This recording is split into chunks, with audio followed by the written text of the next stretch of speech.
En fait, dans l'histoire de l'armée française, ce que vous voyez là en direct, c'est le porte-avions français Charles de Gaulle. Il a été en travaux pendant 8 mois et aujourd'hui, il va faire son premier départ. Pas n'importe quel départ, puisqu'il va participer à une mission. Et dans ce cadre-là, il sera sous commandement de l'OTAN.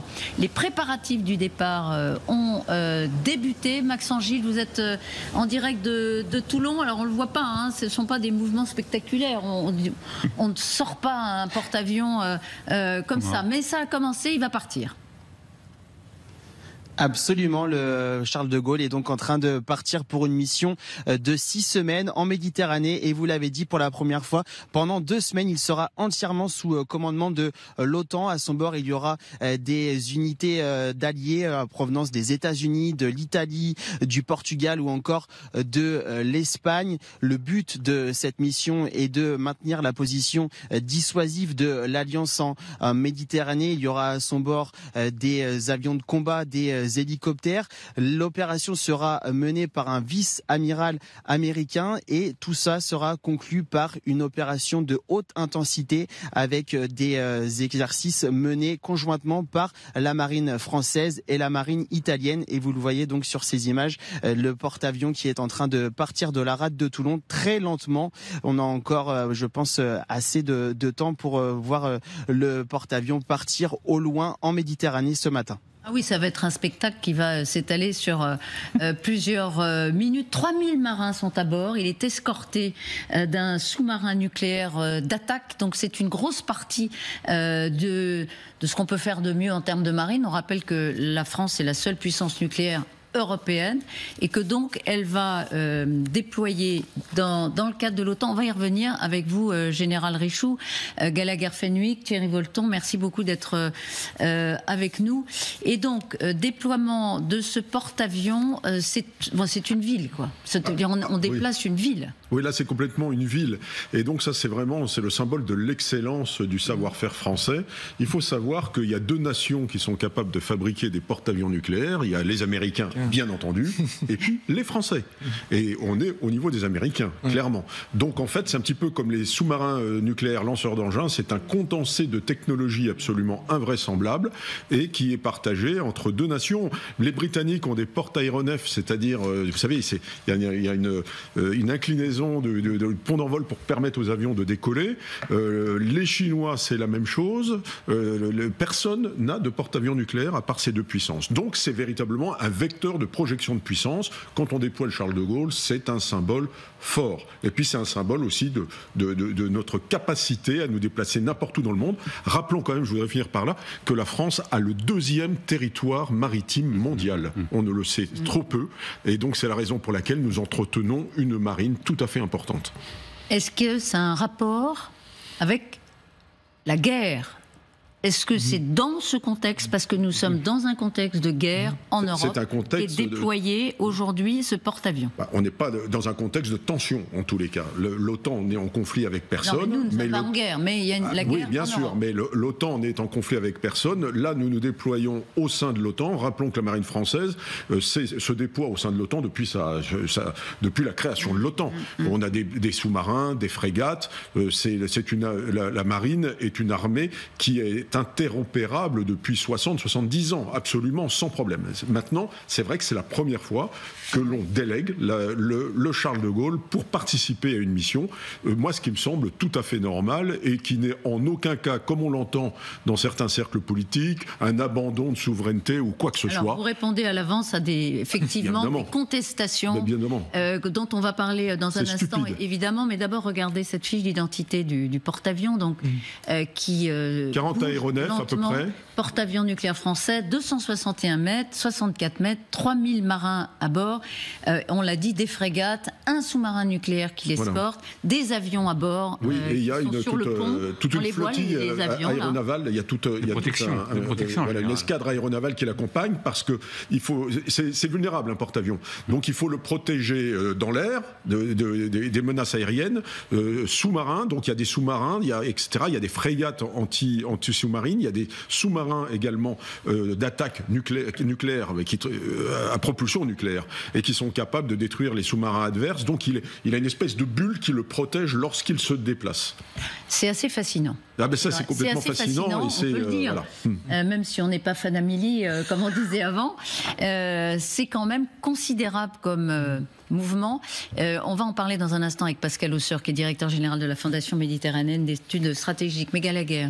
Non, votre première question m'a beaucoup plu sur l'aspect ville flottante. Il y a eu un très joli sujet ce week-end, je crois, d'Estelle Wister Lefebvre sur TF1, justement, qui nous fait visiter en fait certaines parties du Charles de Gaulle, comme elle l'avait fait pour justement les SNLE, les sous-marins nucléaires lanceurs d'engins, où on voit, moi ça me fascine toujours, un bloc opératoire entièrement stérile. Tout cela, il faut rappeler qu'il a été en cale-sèche pendant plusieurs mois, parce qu'il y a eu un grand travail de réfaction qui a été fait. Et puis la vie à bord, qui a toujours des aspects fascinants. Il ne faut pas oublier que beaucoup des marins en fait ne voient pas la lumière pendant des jours et des jours, c'est-à-dire qu'ils ne sortent que une fois tous les 10 jours. Et qu'est-ce qu'on les voit faire dans ce fabuleux reportage?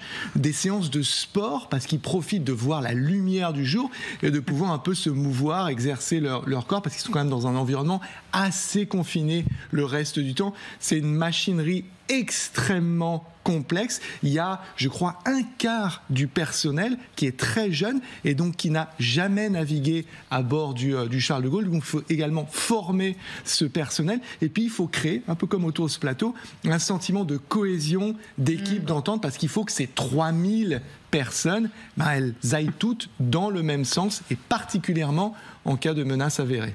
Alors, l'annonce de cette mission sous drapeau, si je puis dire, otanien pendant 15 jours, qui est une première pour le Charles de Gaulle, a créé la polémique. D'abord par ce tweet du leader de la France Insoumise, Jean-Luc Mélenchon, qui a dénoncé une vassalisation affichée. Tristesse, vassalisation affichée, voilà ce qu'il avait formulé comme critique. Et Éric Coquerel, qui était l'invité, lui aussi, on le sait, un des responsables de la France Insoumise, qui était l'invité de LCI ce matin, de TF1 ce matin, répond. J'observe que pour la première fois, ce porte-avions va passer sous commandement de l'OTAN, donc c'est un problème. Bien que nous défendons l'idée d'une France non alignée, d'une France qui poursuit une politique indépendantiste en faveur de la paix et qui donc, à un moment donné, ne continue pas à rentrer comme ça dans une vision très campiste, très d'affrontement entre blocs, qui est aujourd'hui le paysage du géostratégique qui se dessine dans le monde. Donc nous pensons que la France ne doit pas faire ça. Voilà, Monsieur Hausseur, vous êtes avec nous. Merci infiniment, Pascal Hausseur. Je rappelle, directeur général Fondation méditerranéenne d'études stratégiques. Avant de comprendre si c'est un signal envoyé ou pas à Poutine, ce départ, est-ce qu'on est en train de bazarder, si vous me passez l'expression, notre souveraineté ? Moi, je pense pas. Je pense qu'on s'adapte à un monde qui a complètement changé. D'abord, premier point, comme ça a été dit, le fait de mettre le porte-avions sous un commandement ou sous contrôle opérationnel de l'OTAN ou d'un état-major qui lui-même est américain, mais lui-même dans la chaîne de commandement OTAN, ça n'est pas renoncer à notre contrôle sur le porte-avions. C'est simplement mettre un outil militaire dans une chaîne de commandement interalliée qui s'organise pour pouvoir travailler ensemble. On l'a fait avec des moyens aéroterrestres en Afghanistan, dans les Balkans, de longue date. On l'avait pas fait avec le porte-avions parce qu'il y a un signal politique. Et c'est là que peut-être qu'on peut se retrouver dans l'analyse. Il y a un débat politique et qui est normal, à mon avis, qui est le fait de mettre un porte-avions sous un commandement OTAN, une fois encore, militairement, ça ne change rien. Sur le plan du contrôle de nos moyens, ça ne change rien, mais évidemment, c'est un geste politique. C'est un geste politique qui, à mon avis, répond à un environnement stratégique qui a complètement changé. Et aujourd'hui, bien sûr qu'on a une menace très forte à l'est de l'Europe avec la Russie, qui concerne pas simplement l'Ukraine, qui concerne l'Europe de l'Est et donc qui concerne l'Europe en tant que telle. Et la France est un pays européen et la France ne peut pas ne faire comme s'il ne se passait rien à l'est de l'Europe. Donc s'il y a un débat politique qui me semble pas, moi, choquant, Mais pardon, Pascal Hausseur, pardon, pendant ces 15 jours où encore une fois le porte-avions est sous commandement de l'OTAN. Est-ce que la France n'a pas, pour dire les choses, n'a pas son mot à dire quant à l'utilisation du porte-avions? Ou est-ce qu'elle peut récupérer le commandement si elle le demande, à la seconde où elle le demande? À tout instant. À tout instant. De toutes les façons, et ça c'est vrai pour le porte-avions comme c'est vrai pour les moyens aériens qui sont mis sous commandement de l'OTAN ou qui ont travaillé en Afghanistan sous commandement de l'OTAN, à tout instant, les moyens militaires français sont récupérables et ne font aucune mission que la France ne cautionnerait pas. Donc le contrôle national, il est permanent. Il est permanent. En revanche, c'est vrai que mettre ce bateau et ce groupe aéronaval dans une chaîne de commandement de l'OTAN, c'est pas neutre. La preuve, c'est que ça n'avait pas été fait avant, et ça n'a pas été fait avant parce que l'environnement stratégique n'était pas le même. Et moi, il me semble tout à fait légitime de s'adapter et d'adapter notre posture militaire et politique à un environnement qui évolue considérablement, et ça on peut pas le nier. Restez avec nous, Général Richaud. Ouais, alors déjà, ça me permet de saluer Pascal Osseur, que j'ai croisé dans une autre vie. Oui, je voulais simplement dire, effectivement, le contrôle, il reste absolument total. Moi, à un plus petit niveau, lorsque j'étais en Afghanistan, j'ai commandé l'opération Pamir 9. À l'époque, il y avait juste un colonel avec un bataillon, un gros bataillon, sur le terrain en Afghanistan.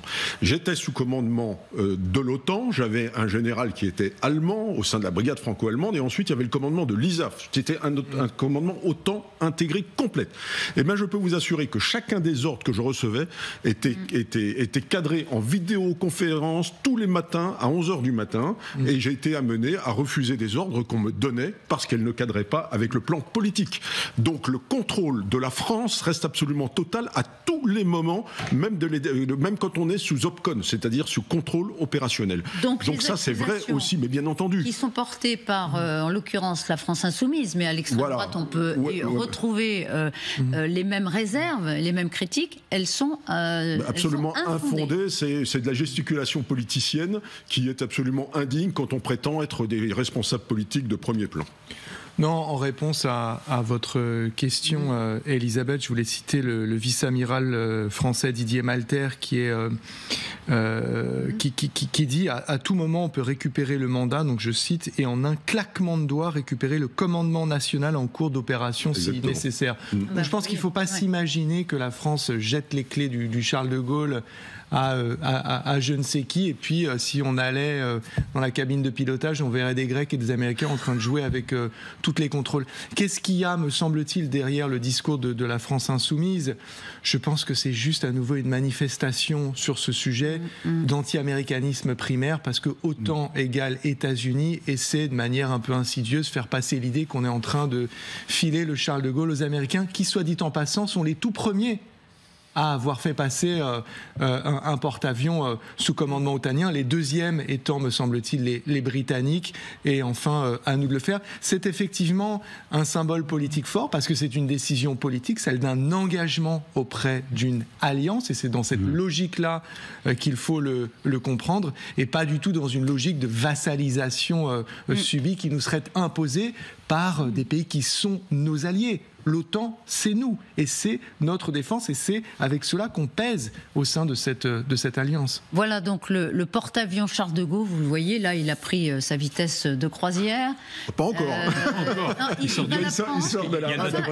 On le voit, il est tracté encore. Oui, je crois que c'est le pilote qui est toujours... Ça peut faire quasiment du 40 nœuds. Il est encore tracté ou pas par... Oui, on le voit devant. Il doit y avoir pour sortir de la rade, il doit être tracté, je pense. Alors, je ne suis pas un spécialiste, mais...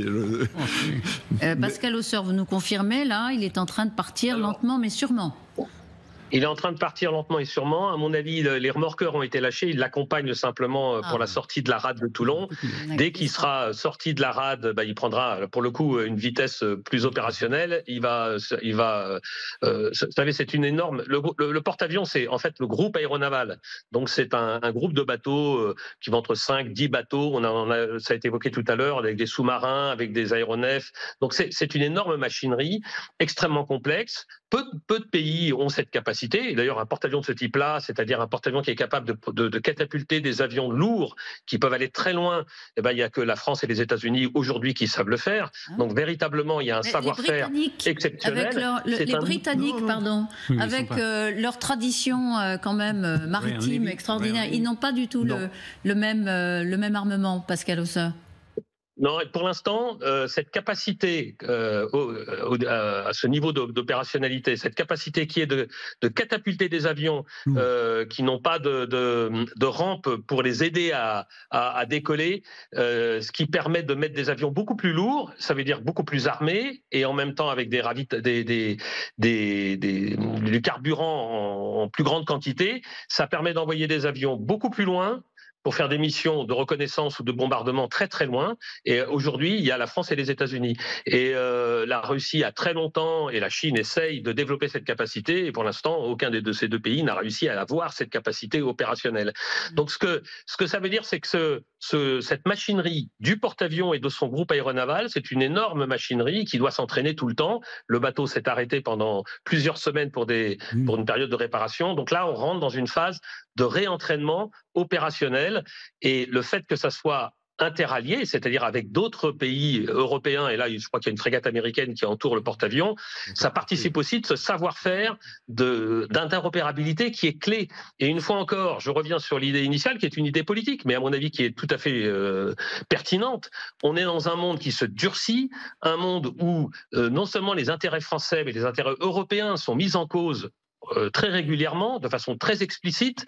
Il est tout à fait légitime que les Européens se mettent entre eux, avec, en l'occurrence là, un allié européen, un allié américain, mais parce que la défense de l'Europe, elle se fait aussi à travers l'OTAN, avec le soutien des États-Unis, et le message qui est passé notamment aux Russes, mais pas seulement aux Russes, à tous les gens qui nous regardent autour, et je sais que le monde est tendu actuellement, eh ben c'est le message que les Français, avec les Européens, avec le soutien américain à travers l'OTAN aujourd'hui, ont développé des capacités de défense et d'action de très haut niveau. Et je pense que aujourd'hui, vu l'ambiance stratégique, j'allais dire, c'est pas un luxe. Et je pense qu'il faut montrer notre force pour que les gens réfléchissent à deux fois. Est-ce que c'est un rapport avec le durcissement du discours français, du discours d'Emmanuel Macron qu'on a noté? Il a parlé de l'envoi de troupes en particulier. C'est en ligne avec ça? Oui, mais c'était je pense que d'une manière générale, le monde se durcit, tous les observateurs le voient. C'est vrai, regardez ce qui se passe au Moyen-Orient, regardez ce qui se passe en Ukraine, mais regardons ce qui se passe dans notre sud également. On est dans un monde qui se durcit considérablement. Moi, ça fait plus de 40 ans que je suis dans les affaires militaires et de sécurité. Je n'ai jamais vu autant de tensions militaires autour de nous. Et donc, il est tout à fait de bon sens de nous assurer nous-mêmes que notre capacité militaire est à peu près à la hauteur pour répondre, pour dissuader, parce que finalement, qu'est-ce que c'est? Montrer sa force, ça permet de faire réfléchir les gens qui envisageraient éventuellement d'utiliser la force contre nous.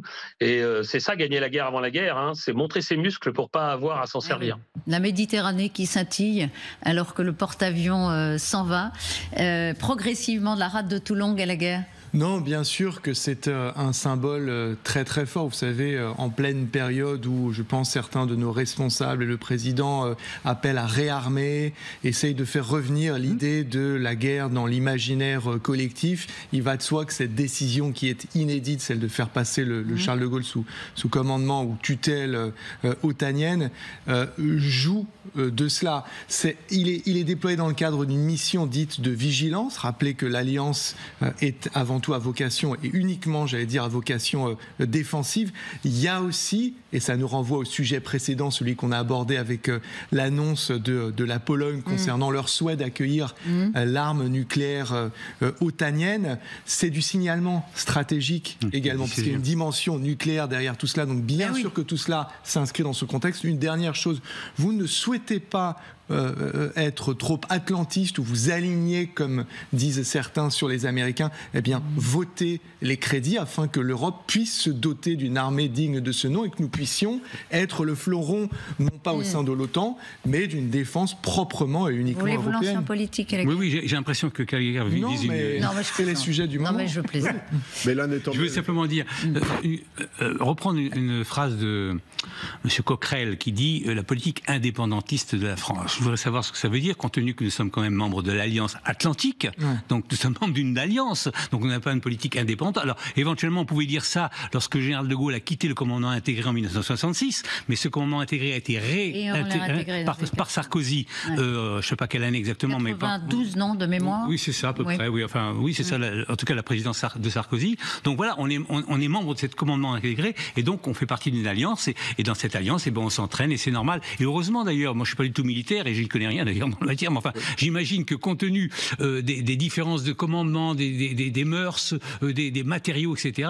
On a de tous les membres de l'OTAN, on a intérêt à s'entraîner, parce que sinon le jour J, ça va risque de partir dans tous les coins. Non seulement on s'entraîne, mais on a exactement les mêmes procédures. Oui. Moi, j'ai fait mon école de guerre, par exemple, en Allemagne, et j'étais capable de commander un régiment allemand aussi bien qu'un régiment français.